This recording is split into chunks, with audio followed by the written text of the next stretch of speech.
You can. Spread the word. We're on the air. This is the moment of truth.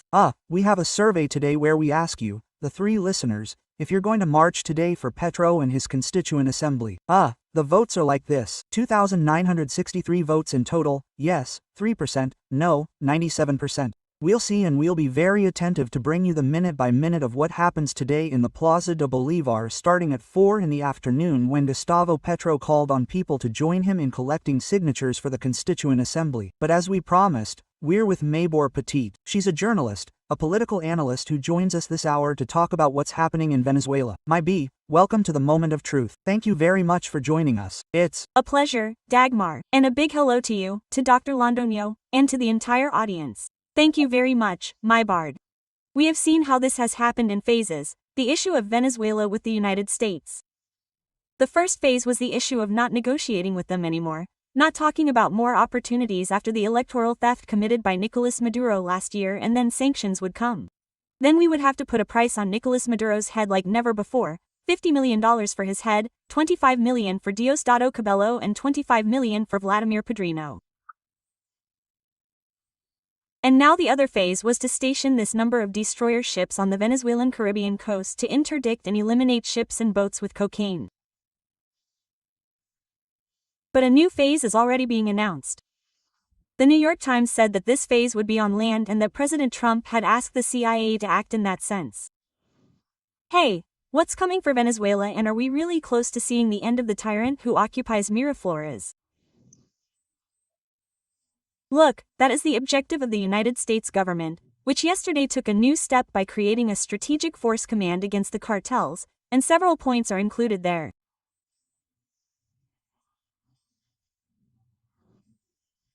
I don't know if you had the opportunity to see this in the context of all the dynamics that are taking place in Colombia, but it was a meeting in which all the protagonists who are taking part in the military, legal, political, and national security actions were present.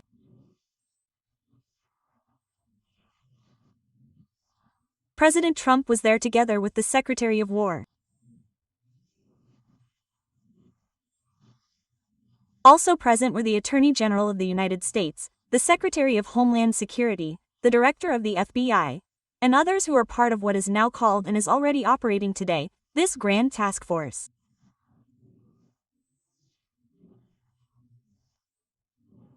They call it the Grand Task Force, in order to put the focus of all of the national security of the United States and external positions. And that is why Secretary of War Pete Hegseth was indicating more or less how they were going to operate.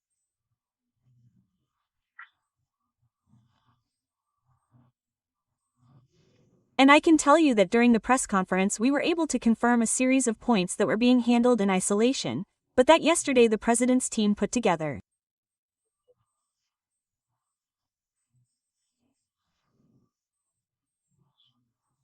First of all, it reaffirms that the United States government's fundamental objective is to combat domestic organized crime, of which there is a lot. There are domestic terrorist groups here. That's not new, it's been around for a long time. Insurgent groups, Marxist groups, there's a bit of everything here. Likewise, externally, there's everything that has to do with the cartels that operate in Central America, in Mexico, the country that obviously has the longest border with the United States. And the president has pointed out, well, that's also there. And those are allies, that is to say, all the cartels that are allied in what is being called a frontal war against the population of the United States.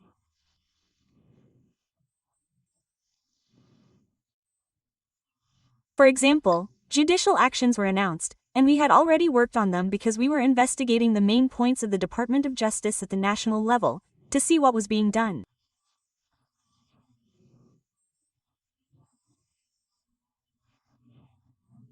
We had already been tipped off that there were new accusations and charges against people linked to the Cartel de los Soles and other criminal organizations, but let's focus on the Cartel de los Soles.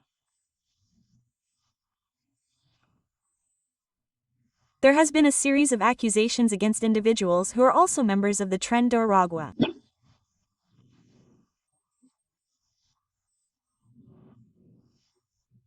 But this is important because among the charges that were put on the table yesterday is the dismantling of what allows the Venezuelan regime to have money, that is, the handling of money laundering that is happening here in the United States.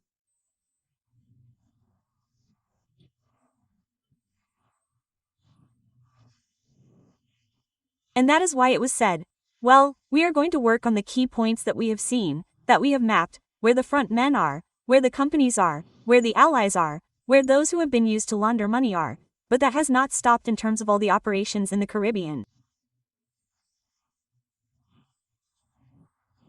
It continues, it is a machine, a money bike that continues, and that is very important because there are going to be new federal charges that we will expect, not only with the new members of the cartel in Venezuela, but also the money launderers in the United States.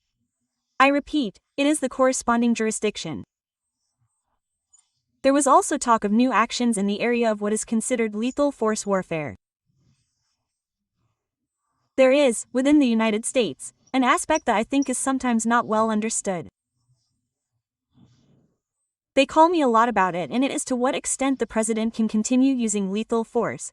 Can he continue permanently in the Caribbean, or if he can expand it to the Pacific, which after all is the route through which most cocaine leaves?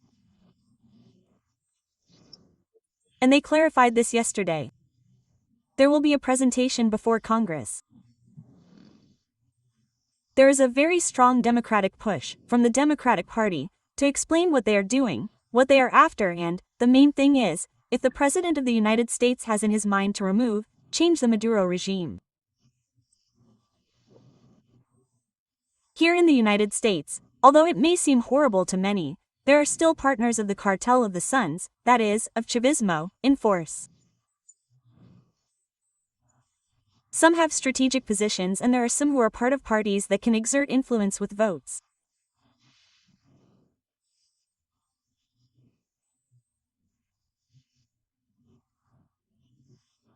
So far, the Democratic Party has not managed to complete the votes for a session where the Democrats can ask the main figures, Marcos Rubio, Pete Hexon, or perhaps even the Secretary of Homeland Security, Mrs. Nam, if what is being done internally and externally has to do with the intention of changing the regime, because also regarding regulation, the laws of the United States establish that if there is a decision by the United States government to place any military personnel, troops, etc., in a foreign country, it must have the approval of the United States Congress.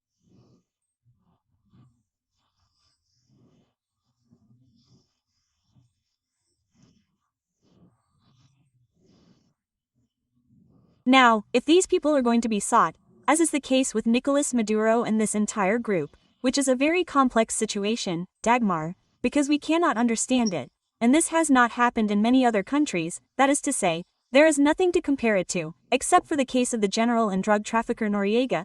How can we compare what is happening right now with another historical reference?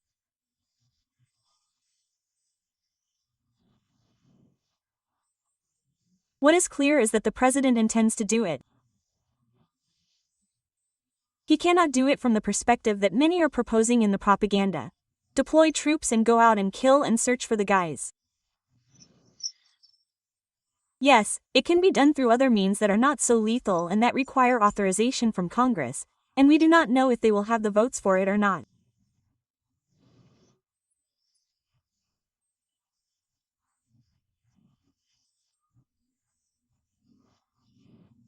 And, most importantly, I believe we need to be focused on this. We are facing so-called multi-level wars, wars that include not only sanctions, threats, harassment, and the part that has to do with the Venezuelan regime, which is oil, but also what are called cognitive wars, psychological wars to generate pressure, to also generate anxiety among the groups that help Maduro stay in power.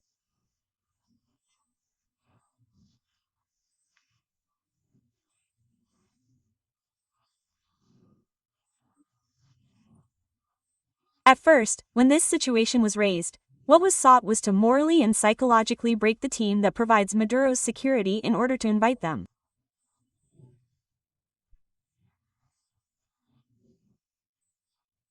And there you mentioned that wonderful reward of 50 million and break them, that is, to achieve betrayal, to break the structure that the Chavistas call the civic military police. That was the fundamental objective.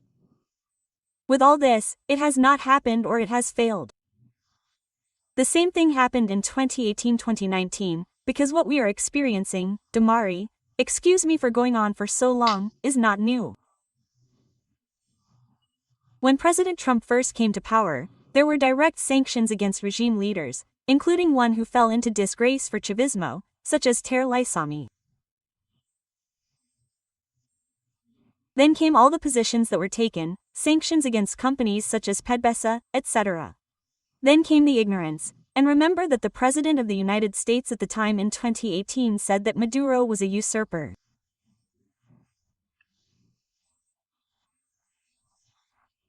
Then came a model that also failed, such as the interim government, and then came the first federal indictment against the Cartel de los Soles, which included 14 high-level officials and other money launderers.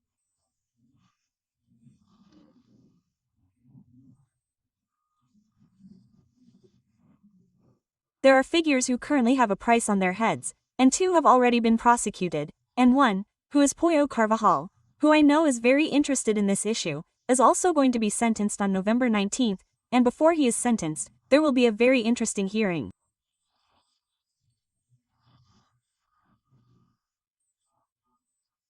In conclusion, all actions that exist from a legal and political perspective to pressure the regime and remove it have been taken. There is one missing, Dagmar, that I don't know if you're interested in knowing. It is operated by the ground operation, right? Yes, but that will not be possible until Congress authorizes it. There is one that is being considered, and that which is being considered has to do with an action that can sometimes generate some kind of weight for Venezuelans, in this case, if it is maintained. It is the designation of Venezuela as a state sponsor of terrorism. There are very few people, that is, who are interested in knowing what happens once they are designated, that is, once they are put on that list, which is obviously a list that no one wants to be on.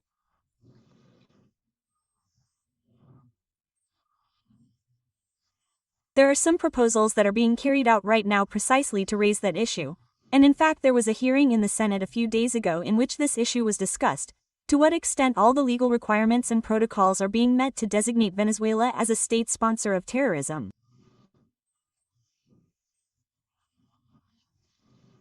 And the person in charge said, it has everything, it complies with everything. If you ask about everything, well, legally it has everything that is required for that. There it is.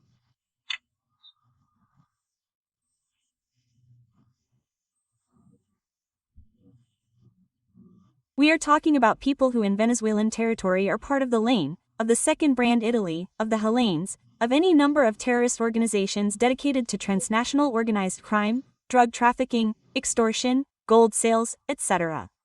But there are others that the United States is clear about, and they are members of terrorist groups in the Middle East, which were the first designations made by the United States government in Trump's first line, which went to Tariq Alami, I returned to him in Samar Lopez, to many members who were Chavistas, who held important positions, but who at the same time were singled out for having a direct relationship, for example, with Hezbollah or with the terrorist group Hamas.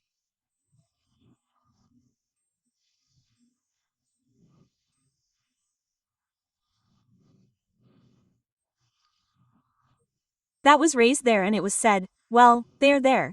We have them not only in the context of money laundering, but also in the training functions of subversive groups in Venezuela and in the region. An investigation that has been going on for many years, it is not new.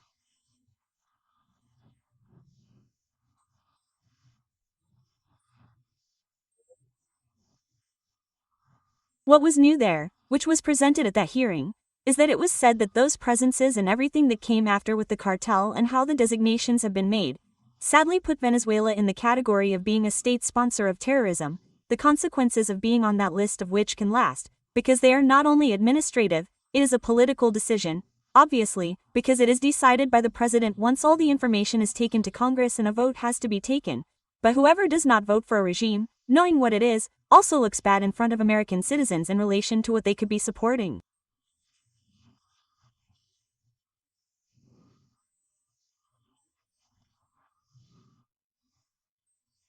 If you do not vote, you support. It is that simple. And that was what was raised at that hearing. We don't know if it will happen, when it will happen, etc., because that was recently, it was Monday, but it was clear that the positioning, even of representatives of the Democratic Party, was an awareness of what is happening in Venezuela, although obviously the Democratic Party, which ultimately has the votes that are needed, is divided. There is a group that is centrist and there is another group that has become radical.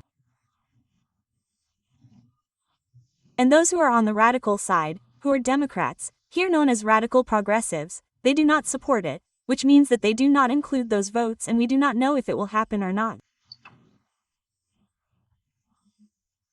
But we have to take this into account as well, in addition to what is being said on the other side. We are at war and there are two protagonists, the United States with all that we have discussed, but the regime is also doing its own thing, because the regime has support that takes us into the geopolitical sphere.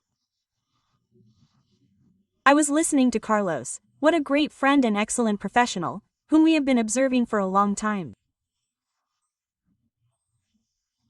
Aside from organized crime organizations, the Venezuelan regime continues to have unrestricted support from China, Russia, Iran, Cuba, Belarus, and any other country that is part of the Axis. Sadly for you, Colombia too, because I love my Colombia, that Petro is involved in that Axis just like Lula da Silva. But anyway, what are we going to do there? You are involved in that support. I know that it is not the Colombians, but the president who is currently ruling Colombia. Well, it couldn't be clearer.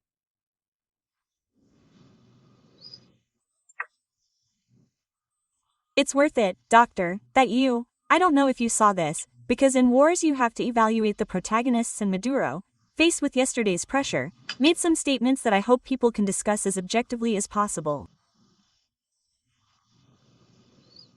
He said that if anything happened, they would take him away, that is to say, that he would leave or something would happen. He called on all these Chavista revolutionaries, insurgents, etc., to declare a general strike, insurrectional strike, revolutionary strike, and all the Marxist adjectives, in order to prevent future governance. We have to keep this in mind for tomorrow, today. Thank you very much, Maibort, really, a hug, and we are here attentive to what happens in Venezuela and, of course, attentive to your social networks where you also offer us information and analysis. Thank you very much, it is a pleasure to be with you, and I wish you the best because Colombia today needs the help of all of us who love not only Colombia, but also democracy. A hug. Well, very well, Dr. Fernando. There are many things to think about after this interview and we are going to start this interview right now with some statements from Nicolas Maduro. He lost his mind, well, a while ago, but look at the level he is at. I will tell you about it here in your ear. We're back. This is the play of truth. Spread the word. We're on the air. Yeah,